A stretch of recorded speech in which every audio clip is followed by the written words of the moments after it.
So I read an article in the Washington Post about a company that fired. It's an Indian-based company, India-based company, but they fired their entire customer service workforce and replaced it with an AI bot. And it was largely because they said the AI bot consistently gives faster and more accurate answers than our the majority of our people, more reliably. A lot of people just aren't as good at finding the correct answer to somebody's solution. Obviously, something that indexes a database can do that. And especially, it's going to be better than somebody that just does cut and paste answers, although that's essentially what an AI bot does. And I think this brings up a lot of issues. I tie it to an article that was in Bloomberg where Jamie Dimon said that, look, I'm predicting a 3.5-hour work week for the generation of the future, that people are going to work fewer hours because bots are going to replace a lot of the labor, et cetera. I don't really share Dimon's view. I think of it like all bets. It's sort of a hypothetical fantasy that is an approximation of something, but it's sort of like saying one day humans will sprout wings, and what we really do is build airplanes. We're flying, but the way we got there is completely different.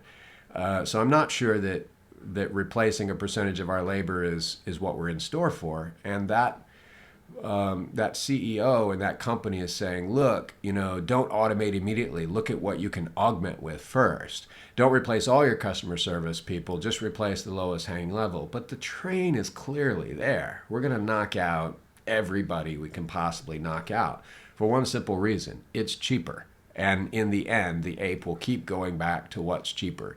So I don't see this as some of our customer service people will work a shorter work week because the bot will do their work.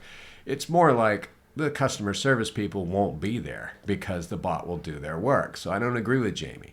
That said, the question that it brings up for me is whether or not we're going to treat human labor as having a value. I think that's the question this puts us on deck for, because in the end, what we're going to do is what's cheaper.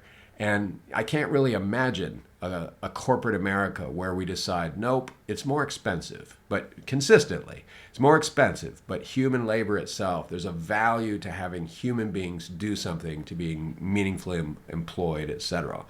And so the last bit of that is, I think we're looking at sort of the last nail in the coffin of the optimism of neoliberalism. The world is flat, Thomas Friedman, the whole NAFTA, GATT, Clinton era stuff that says, look, people will retrain themselves. They'll do other work. They'll find new things to do. They'll get re-educated. The jobs will move around, but the greater net prosperity will happen. Because in the end, yes, you can do all of that, but you're looking at a lot of people that won't have time to become really good at something else that AI can't also do. And so I think we're at that juncture. Is human labor valuable, or is cost savings more valuable? Well, I think that for sure hooks into this notion of what is the 3.5 hours of work in this example.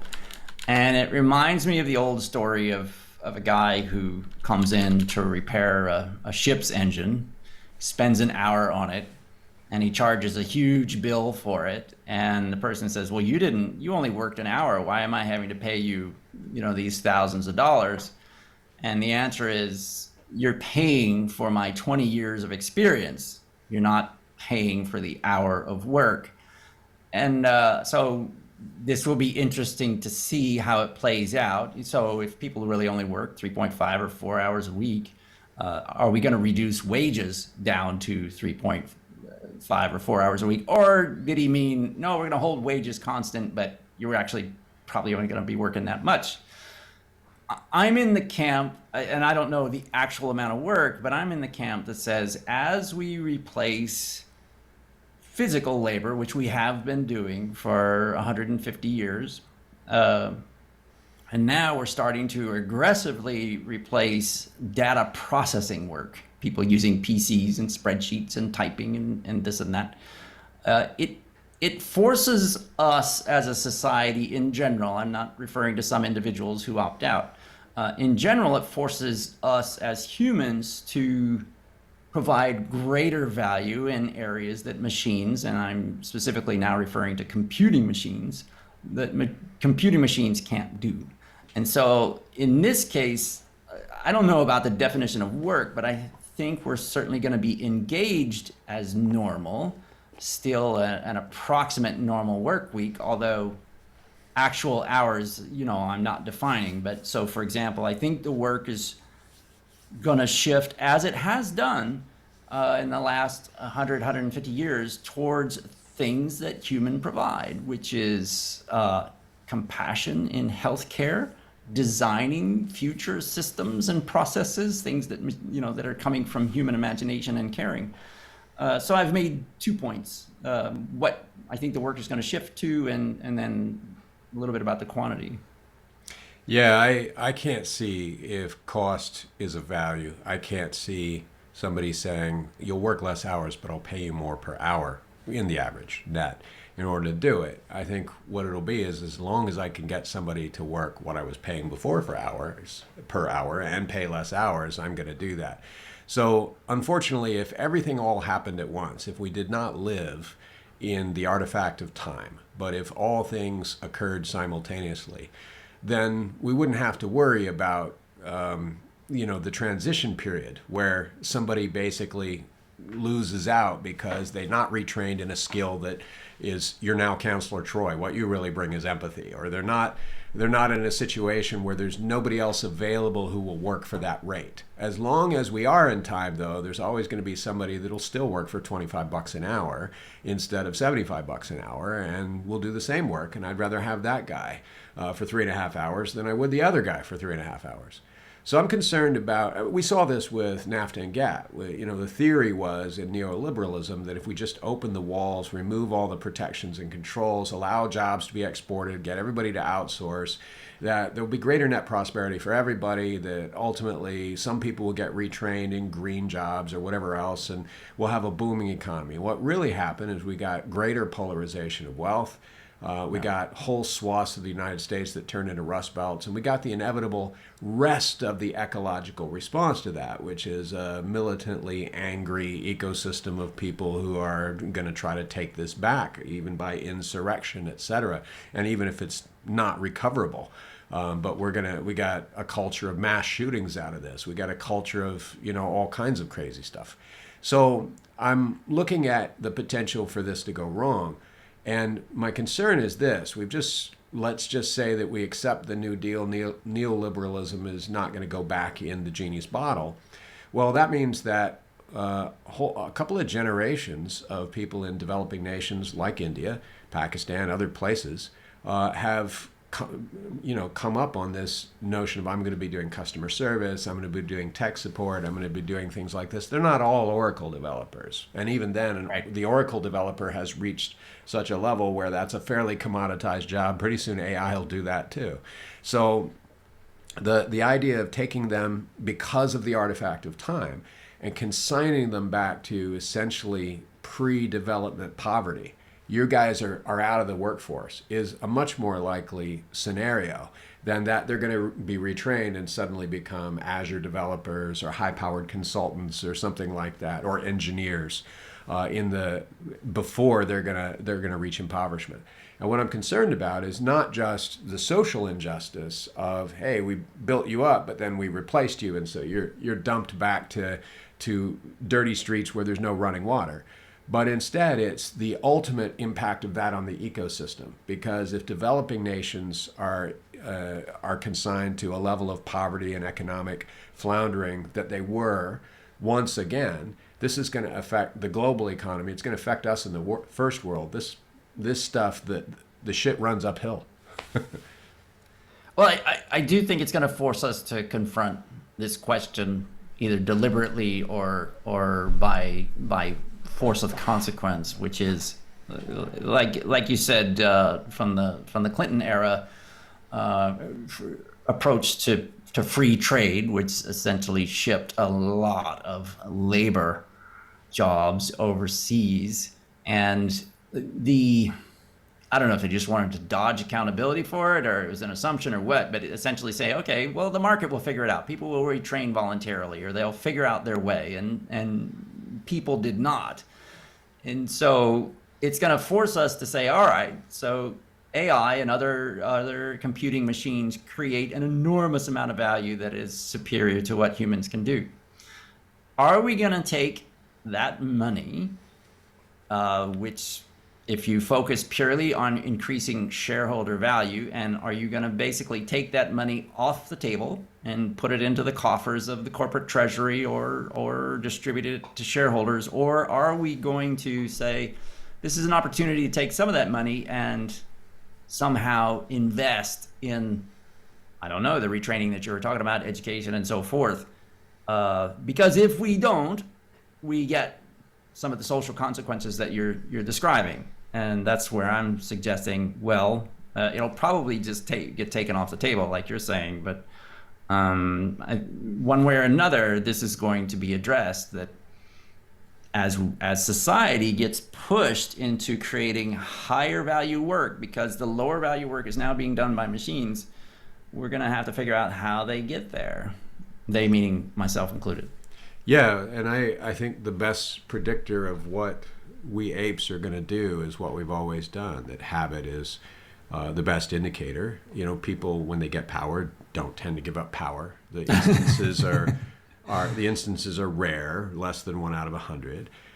People, when they have the ability to control other people, don't usually just lay that down if they can profit off of their backs, etc. Right. So in the end, I see the answer to that question as being, well, you know, we can attempt a controlled economy, but what we'll do now, the momentum of the last 600 years has been to break out of that and have a free economy where people can kind of do what they want.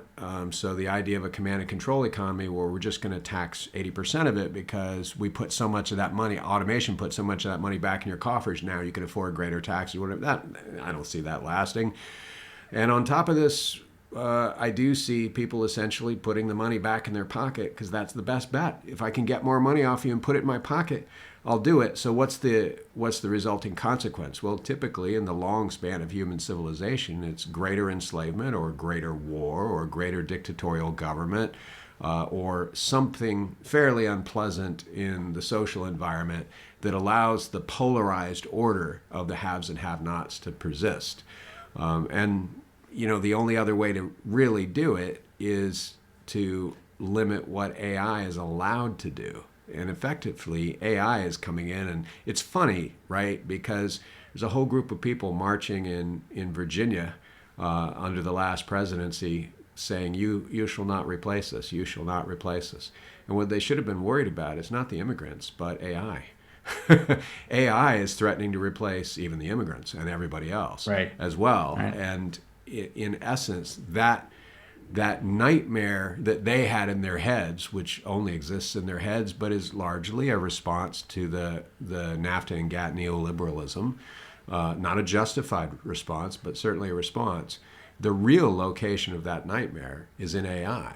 And I think it'll be ironic if we find ourselves looking at a system that replaces human labor, and we don't actually want to hire a bunch of Counselor Troys, or we actually look at it like the only people that are going to have foreseeably safe employment are going to be the smartest people, whether we call that emotional smarts or IQ or they have a skill. This is certainly what I rely on in order not to have a W-2, 9-to-5, 40-hour-week job. I rely on my wits. But the notion that at a mass level, we're going to sort of elevate people from a level where, hey, man, they're lucky to be doing customer service, to a level of, Bill's now an engineer. Within even a decade, I just don't. I don't think that gap is going to get filled, and I'm worried about the social consequences of the gap. Yeah, we certainly saw a version of this coming out of the 90s. But you know, there was a time when we didn't believe the climate was changing either, and there was a lot less support for changing our ways as a society and as individuals to try to do something different with climate change. And so I agree the weight is on your side, the weight of tradition, that we may not do something different, but I'm hoping, not betting, I'm hoping this kind of understanding that you're expressing is, maybe we can do something different. Again, that's a hope, not a prediction. Let me shift to the concept of open source. Some people involved in the AI community are interested in open sourcing some of this, making it available. I think with the understanding of what you're saying, and so at least if we can level the playing field so that some designers, with the force of their own creativity and imagination, can do other things with AI and create other businesses, and rather than AI being solely owned and controlled by established companies. I don't know if either of those things give you any hope or what your take is on it. No. No, I try not to hope. I just think the artifact of time plays in. The notion, I'm very skeptical of the notion that jobs are just going to sort of redistribute themselves. People will be doing different things. The adaptability of the ape is microscopic compared to what we assume it is. We like to think that we can handle a lot of change, but that was the evidence of the Obama era. The reason we had such a backlash, look, I like President Obama, but the reason we had such a backlash is you can take a group of gorillas, and we're just apes, and you can change something about the environment and they'll be okay. You start changing 5 or 6 things about the environment, and they're going to start raping rhinoceroses and committing cannibalism. They're going to go nuts, right? You change 1 or 2 things about the environment, but you change them really fast, and they do the same thing. So what we see is apes can handle a little bit of change or a lot of change very slowly, but we can't handle much change very quickly. We're just not good at it. We tend to melt down, and the best predictor is that it's just not going to happen. We have our society designed in such a way. This is how we build every society and always have. We have always built societies that minimize opportunities for incredibly rapid, sudden change in large volumes. And somebody can point to a historical instance and say, well, they changed really rapidly here. Yeah, but they didn't change everything. Well, they changed everything here. Yeah, but it was very, very slowly, So I look at it like there's just not enough time without a whole lot of suffering and starvation, a whole lot of people that are sitting out in the workforce wondering what to do. I could be wrong, but I'm just betting on that. I wonder if what you're saying means, and I'm trying to extend, you didn't say this, I wonder if what you're saying means, therefore, we hold people, even more people in cubicle farms doing bullshit jobs that don't matter so that at least they have employment. No, I don't think that's the solution. I think the solutions that we typically have come up with are very traditional also, right? There's people that say, let's do a New Deal approach. Let's create jobs, just fabricate them out of thin air. So you got the guy that becomes the curb sweeper, and he doesn't interfere with the guy that's the street sweeper, and he doesn't interfere with the guy that's the sidewalk sweeper. We have a park polisher and a tree hugger, and we pay them a salary so there can be jobs, and this is how we stimulate the economy. What we don't account for there is our desire as apes that the work we do actually matter at all to anybody. And so and it's not really sustainable because we don't live in a permanent dictatorial government, done by succession of kings. So what happens is the next guy comes in and just does the obvious thing. These are bullshit jobs. Let's get rid of them. So that doesn't work. A command and control economy doesn't work. Fabricating jobs doesn't work. Retraining doesn't work. So far, we haven't come up with a system that works when a whole group of people are supplanted very quickly. And the proof of that is the Rust Belt. That whole notion, that whole notion was, they're all going to get green jobs. Cindy, who works on a line, rolling steel in a steel producing factory, is suddenly going to become, a handler of nuclear fission materials. It's like, all right, really?